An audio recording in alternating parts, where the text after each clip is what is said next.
Welcome back to your YouTube channel. അപ്പോൾ നമുക്ക് പുതിയൊരു വീഡിയോയിലേക്ക് എല്ലാവർക്കും സ്വാഗതം. അപ്പോൾ നമ്മൾ ഏതായാലും ഒരു ലോങ് വൂഫ് വീഡിയോ ആയിട്ട് വന്നതാണ്.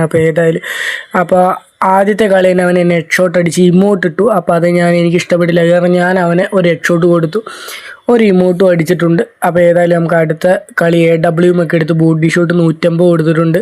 കഴിഞ്ഞിട്ട് ഒരു ഇമോട്ടൊക്കെ ഇട്ട് പിന്നെ ഒരു 150 കൊടുത്തു, ഇമോട്ട് ഇട്ട് കൊടുത്തു. അപ്പോൾ അടുത്ത മാച്ചിൽ അവൻ എന്നെ കയറി വന്നപ്പോഴേക്കും ഞാൻ ഗ്ലൂകളൊക്കെ ഇട്ട് കവർ ചെയ്തു, ഒരടിയൊക്കെ കൊടുത്തു. അപ്പോൾ ഏതായാലും ഇതുവരെ ചാനൽ കണ്ടിട്ട് സബ്സ്ക്രൈബ് ചെയ്യുക, ലൈക്ക് ചെയ്യുക, എല്ലാവരും സപ്പോർട്ട് ചെയ്യുക. എനിക്കൊരു 1K എന്ന് പറഞ്ഞ ഡ്രീമിലേക്ക് എത്തിച്ചു തന്നായി ഗൈസ്. അപ്പോൾ നിങ്ങളെല്ലാവരും സപ്പോർട്ട് എനിക്ക് വേണം. അപ്പോൾ അതിന് രണ്ടാമത്തെ റൗണ്ട് തന്നെ എന്നെ അടിച്ച്. അപ്പോൾ ഏതായാലും അവൻ എന്നെ അടിച്ചിട്ട് ഇമോട്ടൊക്കെ ഇട്ടാലേ. അപ്പോൾ ഞാൻ എന്തായാലും അവന് വെറുതെ വിടുന്നില്ല എന്ന് വെച്ചിട്ട് ഞാൻ ഒന്ന് ചെറുതായിട്ട് കവർ ചെയ്ത് അവൻ ഒളിച്ച് നിന്ന് കളിക്കുക. അപ്പോൾ ഞാൻ അതുപോലെ തന്നെ ചെയ്ത് അവനെ കുത്തി പിടിച്ചങ്ങ് എടുത്തിട്ടുണ്ട്. അപ്പോൾ ഏതായാലും അവനും ഒരു ഇമോട്ടൊക്കെ ഇട്ട് കൊടുത്തിട്ടുണ്ട്. അപ്പോൾ പിന്നെയും ഞാനിങ്ങനെ കയറി ചെന്നപ്പോഴേക്കും ഗൈസ് അവൻ ഒളിച്ച് നിന്നിട്ട് എന്തൊക്കെയോ വലിച്ചെറിയുന്നു. അങ്ങനെ നമ്മളങ്ങനെ ബൂയൊക്കെ അടിച്ചിട്ടുണ്ട്. ഇതുവരെ കണ്ട എല്ലാവർക്കും ഒരുപാട് നന്ദി.